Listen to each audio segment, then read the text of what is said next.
And welcome back, ladies and gentlemen, to another exciting episode of the Lost Podcast of Titan. My name is Jeremiah. And my name is Michael. We are father and son, and we like to revisit and look at the old sci-fi series that united our generations, sometimes for good or for ill.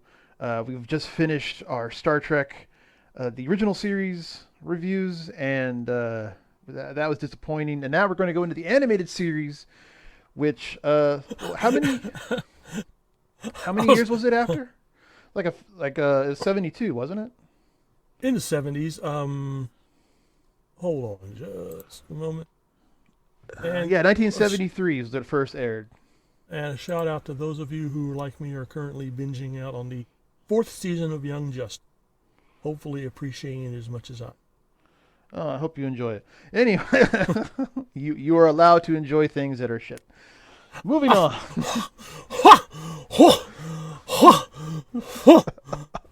Okay, sorry, everyone, dump on Jeremiah at Lost Podcast of Titan at Gmail. Does it have Raven being dark and brooding?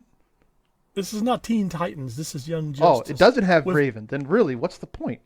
Well, I kind of agree, but this does have Miss Martian, which... No. I need my dark, brooding, depressing with, secret wild side, just, yearning to get out. But whoever was doing her voice in the original Teen Titans series, doing the voice. Just call her Wednesday Addams. It's the same voice.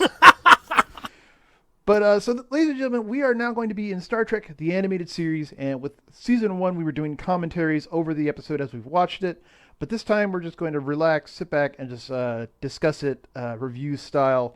Hopefully, that'll make things easier. So don't worry about having to, queue up the episode, watch it with us. But we are going just accept what we're going to say at face value. That's right. You don't have to doubt us and verify on your own. But right. So this is going to be episode 1, Star Trek: The Animated Series, Beyond the Farthest Star. What did you think of it?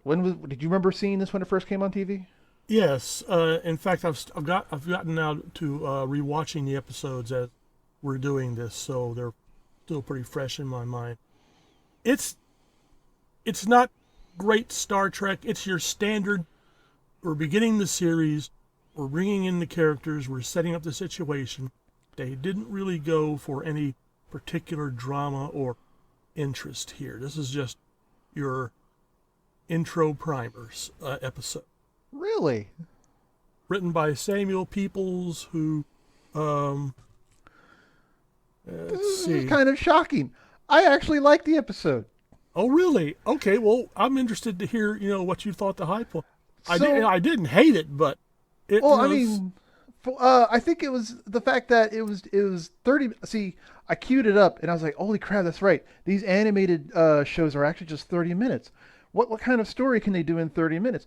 And to be quite honest, it wasn't exactly the deepest story, but it was fast. It was like, holy shit, click, click, click, click, moving on to the next beat. So the premise of the episode is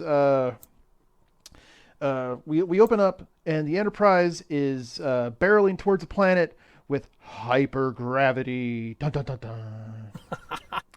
And after they manage to get kind of corrected into an orbit, they discover this ginormous alien-looking ship. And I realized right away that this was a major benefit with the animated series. That they could depict stuff like that. Yeah, there was no models, no nothing.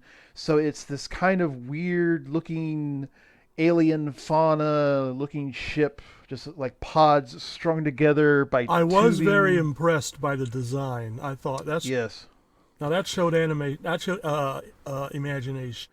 Yeah, and I kind of looked into it, and apparently the design, like the guy who was in charge of making the designs for the ships, had to give Gene Roddenberry, who is a liar, fraud, and hack, had to give him 100 different designs before he finally approved one. I wonder what the rejects looked like. I kind of wonder what the rejects look like too. But so they beam aboard the alien ship to do some explorations. There's obviously something that happened. The ship's dead and deserted. Everything's blown out from the inside. They're wearing life belts, which I find fucking hilarious because it's literally just a yellow outline around their bodies, and I'm like, I thought this. that was one of the best parts about the animated series. I thought, well, that's a nice technical advance. Are you fucking kidding me? No, it makes perfect sense. Are Force fields to hold in enough air to do some exploration and such like that, there is rather not than enough air rather than in like climbing into clunky spacesuits every time. they did it so they didn't have to draw the clunky spacesuits. Well, I like. Oh my god. How can you not like the episode? I like the episode, but then you liked life belts, and I think I can see right through that it's trash. This is gonna be weird. Well, you But can see right through them anyway. everything's organic, alive or was alive. All this stuff is technology way beyond our keen, Captain. You know, this is lighter and stronger than any material we've ever known. So they're never going to mention this again, by the way. Yeah. Um, they managed to find a room where there's a recording of the captain of the ship from many years ago. I think it was 300 million years ago. Long time. Yeah, young, long time. And the captain was like, "You are safe in this room for just this moment.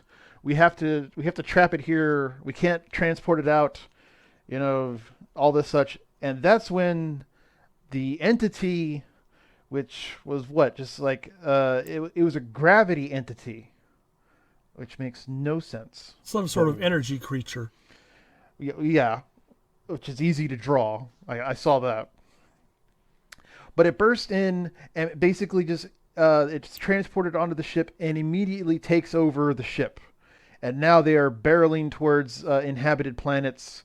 You know, the danger.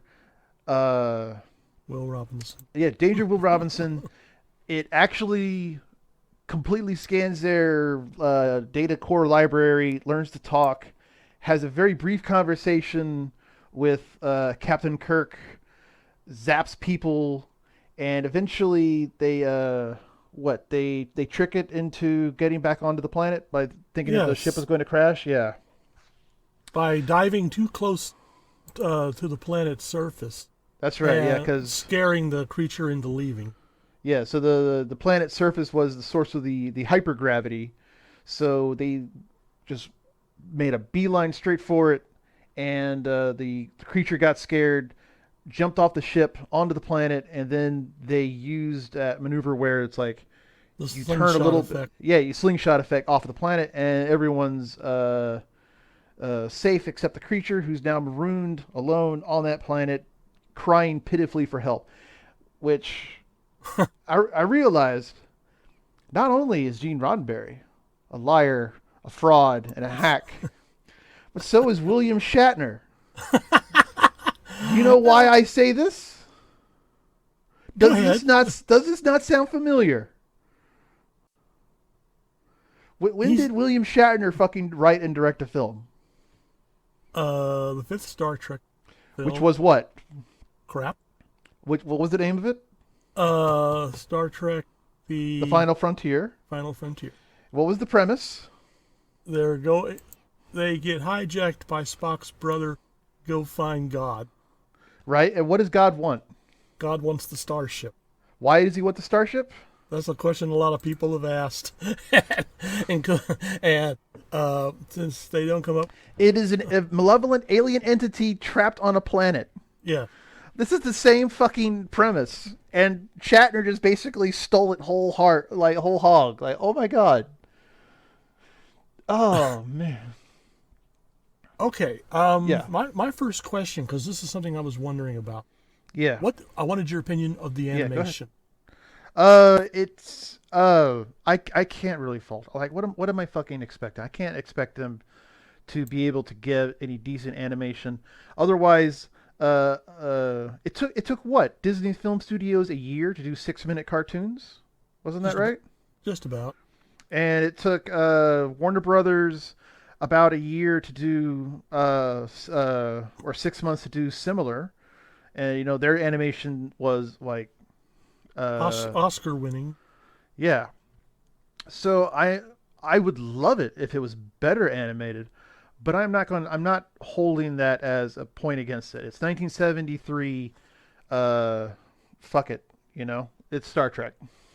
Okay, and like the opening scene in Beyond the Farthest Star, where we see the Enterprise slowly move from one end of the screen to the Oh, other. You're that yeah. you're going to get a lot of that in this series.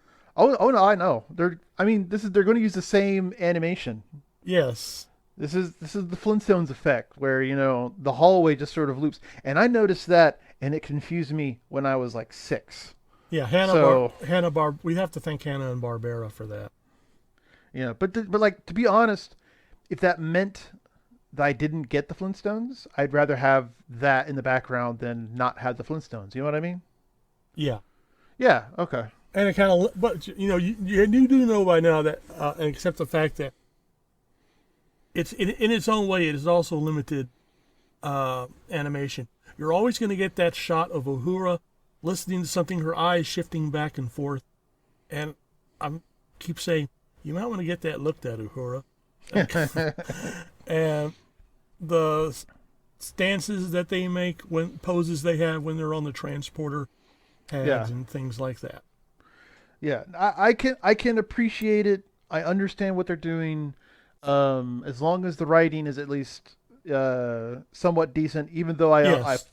I'm fully expecting it to nosedive, because this is a cartoon from the 70s. Well, also because it's a cartoon, and like we mentioned earlier, they had more freedom to experiment with things. What'd you think of the Navigator? Um, was she in this episode? No, no, no, no. The Navigator for the Enterprise in the animated series. Surely you must have noticed him. Was Sulu?